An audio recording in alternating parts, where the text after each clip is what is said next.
உன்னிடம் இருப்பதை ஏழைகளுக்கு கொடுத்துவிடு. நீ ஏழையாக ஆய்விட்டால் இறைவன் உனக்கு சொர்க்கத்தை கொடுப்பார். எஸ், உனக்கு சொர்க்கம் வேண்டுமா? ஏழைகளுக்கு உதவுங்கள். உன்னிடம் இருக்கும் ₹1 ஏழைக்கு கொடுத்துவிடு. உனக்கு ₹1,00,00,000 ஏன் அதற்கு மேலே உள்ள சொர்க்கத்தையே கடவுள் உனக்கு கொடுப்பார். எப்படி முதலீடு?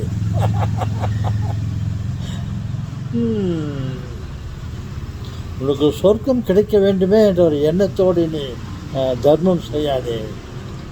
ஏழைகள் வயிறு குளிர வேண்டும், மனம் குளிர வேண்டும். அதை நீ செய்தால் பலன் என்னவா இருக்கும் தெரியுமா? கொடுத்து பாருங்கள், ஏழைகளுக்கு உதவி செய்யுங்கள், போதும். வாழ நினைத்தால் வாழலாம். வாழுங்கள், வாழ வையுங்கள். ஓகே.